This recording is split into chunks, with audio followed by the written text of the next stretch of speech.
ہو رہی ہے عمر مثل برف کم، چپ کے رفتہ رفتہ دم بدم۔ اللہ تعالیٰ نے انسان کی جو زندگی بنائی ہے وہ برف کی طرح ہے۔ جیسے برف جب رکھی ہوئی ہوتی ہے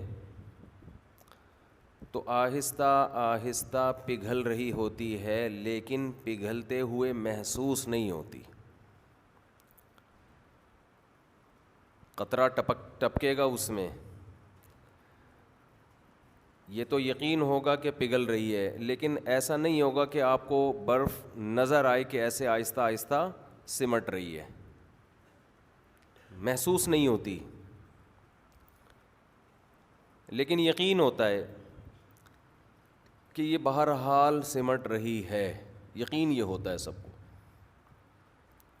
میں جو بات کرتا ہوں نا، یہ جو بیان ہے اتوار کا یا جمعے کا، اس میں اپنے آپ کو بھی مخاطب کرتا ہوں، میں اپنے آپ کو بھی سامعین میں داخل کر کے کہ مجھے بھی عقل آئے، مجھے بھی سمجھ آئے۔ ایسا نہیں ہے کہ ہم کوئی بہت بڑے فنٹر ہیں، کوئی بہت بڑے بزرگ ہیں اور آپ کو سمجھا رہے ہیں، تو اپنے آپ کو بھی مخاطب بناتا ہوں، اپنے آپ کو بھی کہتا ہوں کہ تو انسان کا بچہ بن جا بھائی، انسان بن جا، کیونکہ یہ باتیں تو کامن سینس کی ہیں نا، سب کے لیے ہیں۔ اللہ نے پیغمبر صلی اللہ علیہ وسلم کو جو احکام دیے نا، تو نبی صلی اللہ علیہ وسلم کو حکم دیا ان کو سمجھائیے، تو پیغمبر تو معصوم ہوتے ہیں، ان سے گناہ نہیں ہوتا، لیکن میں اور آپ میں سے کوئی بھی معصوم نہیں ہے، ہر شخص کو نصیحت کی ضرورت ہے، مجھے بھی، آپ کو بھی۔ جو اپنے آپ کو فنٹر سمجھنا شروع کر دیں نا، تو اس کا مطلب یہ ہے کہ وہ تو ٹھیک ہو ہی نہیں سکتا، اور یہ بات خوب اچھی طرح سمجھ لیں کہ جو لوگ دعوت کا کام کرتے ہیں، لوگوں کو برائیوں سے روکنے کا کام کرتے ہیں، یہ خوب سمجھ لیں ان کے بگڑنے کے چانسز زیادہ ہوتے ہیں۔ آپ حیران ہوں گے یہ کس طرح کی بات کر رہا ہوں میں۔ جو دوسروں کو نصیحت کرتے ہیں نا، یہ کرو، یہ نہیں کرو، یہ برا ہے، یہ اچھا ہے، ان کے اپنے خراب ہونے کا چانس، بولو نا، زیادہ ہے۔ کہو گے یار یہ کس قسم کی باتیں کر رہے ہیں مولانا صاحب؟ بھئی یہ بالکل صحیح قسم کی بات کر رہا ہوں۔ وجہ اس کی یہ ہے کہ انسان برائیوں سے بچتا ہے، نیکیوں پہ آتا ہے اللہ سے تعلق کی بنا پر، اللہ سے محبت کی بنا پر، لوگوں سے تعلق کی بنا پر نہیں۔ سمجھتے ہو؟ جب دوسروں کی فکر کرتا ہے نا، یہ ٹھیک نہیں ہے، یہ صحیح نہیں ہے، اس کو صحیح کر لو، تو اس کا اپنا اللہ سے تعلق کمزور ہونے لگتا ہے۔ اللہ سے اپنا تعلق مضبوط جب ہوتا ہے جب انسان اللہ سے راز و نیاز، مناجات، ذکر، تلاوت، نماز، تنہائی میں دل لگائے اللہ کے ساتھ۔ تو جو لوگوں میں رہے گا تو اس کا تو لوگوں سے کنیکشن بحال ہوگا نا، اللہ سے تھوڑی ہوگا۔ مشکل ہے بھائی، ڈیفیکلٹ۔ لوگ یہ سمجھتے ہیں کہ ہم جو سارا دن کہتے رہتے ہیں نا، دفتروں میں آپ نے دیکھے ہوں گے کچھ خلیفے ہوتے ہیں، دیکھا ہوگا نا، بولتے بہت ہیں، یہ کر لو، یہ نہیں کرو، یہ صحیح ہے، یہ غلط ہے، یوں ہے، یوں ہے، اکثر عمل میں وہ پیچھے ہوتے ہیں، اور خاموش مزاج لوگ اکثر عمل میں آگے ہوتے ہیں۔ سمجھتے ہیں؟ خلیفے ہوتے ہیں ہر جگہ، اسکول میں خلیفے ہوتے ہیں، ہم نے دیکھے ہیں، کلاس میں 2-3 خلیفے، دفتروں میں 2-3 خلیفے، ہم تو ان کو پیار سے خلیفے کہتے تھے، اب آپ لوگ پتہ نہیں کیا کہتے ہیں، پنچایتی بھی کہتے ہیں، اور بھی کچھ لفظ ہیں نازیبا ہیں، وہ ممبر پہ بتانے کے نہیں ہے، کبھی آپ چھاؤں میں الگ میں ملاقات کریں گے تو ہم بتائیں گے، یہ بھی ہوتے ہیں، بولتے بہت ہیں، ہر وقت بولنا، یہ صحیح، یہ غلط، یہ صحیح، یہ غلط۔ اس سے انسان کا اللہ سے جو تعلق ہے وہ کمزور پڑتا ہے۔ دیکھو دل جو ہے نا، دل یہ بہت ساری چیزوں کی طرف ایک ٹائم میں متوجہ نہیں ہوتا. اس کو یہ چاہیے کہ جس کی محبت پیدا کرنی ہے نا, اس کے بارے میں زیادہ سوچے, اس سے زیادہ میل ملاپ رکھے, اس کو زیادہ سنے, اس کی باتیں زیادہ کرے. جس کی باتیں زیادہ, جس کے بارے میں سوچنا زیادہ, جس کا تذکرہ زیادہ ہو, اس کی محبت دل میں آتی ہے. تو جب انسان تنہائی میں اللہ سے راز و نیاز کرتا ہے, اللہ سے دعائیں مانگتا ہے, عبادت کرتا ہے, تو اس کا اللہ سے کنیکشن مضبوط ہوتا ہے. اور جب لوگوں میں گھل مل کے رہے گا, چاہے وہ دین کے لیے ہی کیوں نہ ہو, تو کچھ اور فائدے تو اس کے ہوتے ہیں, لیکن ایک بڑا فالٹ یہ پیدا ہونے لگتا ہے کہ اس کا اپنا اللہ سے ریلیشن کمزور ہونے لگتا. کیونکہ لوگوں کے اس پہ بھی دیکھو, جیسے ایک انسان خود لوگوں پہ اثر ڈالتا ہے نا, تو انسان لوہے کا بنا ہوا نہیں ہے, وہ لوگوں کا اثر لیتا بھی ہے. سمجھتے ہیں کہ نہیں سمجھتے ہیں؟ وہ لیتا بھی ہے اثر. ہاں, نیک لوگوں کی صحبت میں بیٹھے گا چپ کر کے, بولے گا نہیں, تو اثر لینے کا عمل زیادہ ہوگا. یہ فائدہ ہے. لوگ جو علماء کی محفل میں جاتے ہیں, لوگوں کو فائدہ ہوتا ہے.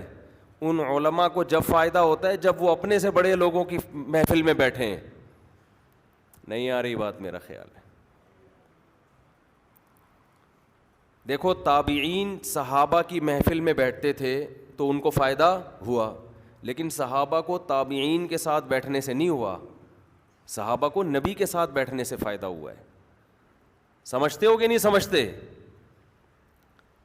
ایک ڈاکٹر سینئر ڈاکٹر کے ساتھ بیٹھے گا تو اس کا علم ترقی کرے گا, جونیئر کے ساتھ بیٹھے گا تو جونیئر کو تو فائدہ ہوگا, اس کو خاص فائدہ نہیں, تھوڑا بہت تو ہوگا, خاص فائدہ نہیں ہوگا.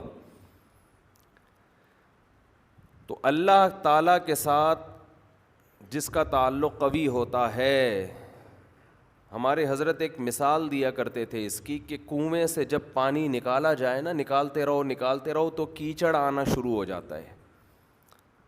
کنویں سے پانی نکالنے میں فائدہ جب ہوتا ہے جب پانی آنے کا ٹائم بھی اس کو دیا جائے.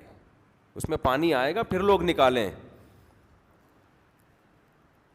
تو علماء یا جو بھی نیک لوگ دین کا کام کر رہے ہیں, لوگوں کو واعظ و نصیحت کر رہے ہیں, ان کی مثال کنویں کے پانی کی طرح ہوتی ہے. اگر وہ سارا دن تبلیغ کرتے رہیں, ہر وقت یہ کرو, یہ نہیں کرو, یہ نہیں کرو, یوں کرو, جیسے بعض لوگ کر رہے ہوتے ہیں, تو کیچڑ آنا شروع ہو جائے گا. سمجھتے ہیں؟ کیونکہ جو پانی اللہ سے ان کو لینا چاہیے تھا وہ تو تہجد کی نماز میں, تلاوت میں, ذکر میں, دعاؤں میں ہے. اللہ سے تعلق پیدا ہو, اخلاص پیدا ہو. وہ تعلق یوٹیوب, فیس بک اور پبلک سے زیادہ میل جول اس تعلق کی ایسی کی تیسی کر دیتا ہے. سمجھتے ہیں؟ اب یہ بات ہے تو علماء کے لیے, لیکن یہ پبلک کے لیے بھی ہے. پبلک میں بھی ایسے لوگ ہوتے ہیں, سارا دن بیٹھ کے یہ صحیح ہے, یہ غلط ہے, یہ صحیح ہے, یہ غلط ہے, سارا دن بیٹھ کے نصیحت کرتے رہو. اپنی اصلاح سے انسان غافل ہوتا ہے. تبلیغ کرنا فرض ہے. دیکھو کیسے فرض ہے.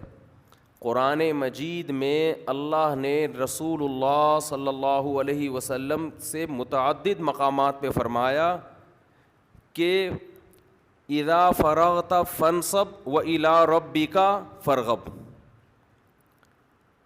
ان لک فی النہار سبحا طویلا. اے نبی, آپ نے دن بھر لوگوں میں چلنا پھرنا ہے. دن بھر آپ نے کیا کرنا ہے؟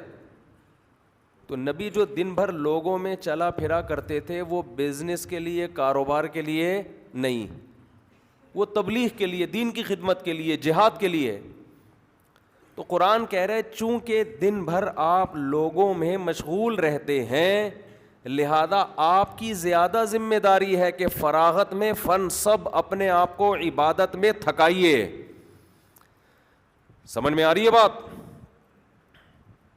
کیا مطلب؟ اس فراغت میں جب آپ اپنے آپ کو تھکائیں گے تو آپ کا جو سینہ ہے وہ اللہ کی محبت سے سیراب ہوگا. اس کنویں میں پانی جمع ہوگا جو دن بھر آپ لوگوں میں تقسیم کریں گے. تو جو آدمی بھی بولتا ہے زیادہ، نصیحت کرتا ہے زیادہ، اس پر لازم ہے کہ وہ اتنا ہی زیادہ عبادت میں دل لگائے تاکہ اس کے اندر اخلاص پیدا ہو، اللہ سے تعلق پیدا ہو. کیونکہ اللہ سے تعلق پیدا کیے بغیر جو علم حاصل ہوتا ہے وہ علم فتنہ، تباہی اور بربادی کا ذریعہ بنتا ہے. وہ جوڑ کا ذریعہ نہیں بنتا، وہ محبت کا ذریعہ نہیں بنتا. آج دیکھ لو نا، ہر آدمی ایٹم بم بنا ہوا ہے یوٹیوب پہ. ہر آدمی، کوئی نیا مسئلہ آئے گا، آپ بڑے علماء کو دیکھو جو اللہ سے ڈرتے ہیں. ہم تو رابطہ کرتے ہیں، وہ خاموشی اختیار کرتے ہیں. ہم نے تو یہاں تک دیکھا ہے اپنے اداروں میں کہ ایک مفتی صاحب کے پاس کوئی مسئلہ آیا، انہوں نے کہا سینئر سے پوچھو. حالانکہ ان کی اپنی رائے تھی مگر رائے دینے سے ڈر گئے کہ میں اپنے کندھے پہ رکھ کے بندوق کیوں چلاؤں بھائی، فلاں سے پوچھو. اس کے پاس گئے، انہوں نے کہا فلاں سے پوچھو. ہمیں تو دن رات یہ واسطہ پڑتا ہے نا، ہم تو رہتے ہیں، اللہ کا شکر ہے کچھ علماء میں اٹھنا بیٹھنا رہتا ہے. تو وہ رائے دینے سے ڈرتے ہیں کہ بھئی ہم سے نہیں رائے لو. کس سے لو؟ اس سے لے لو، فلاں سے لے لو. لیکن آپ آج دیکھیں علم کی دو باتیں انسان کو آتی ہیں.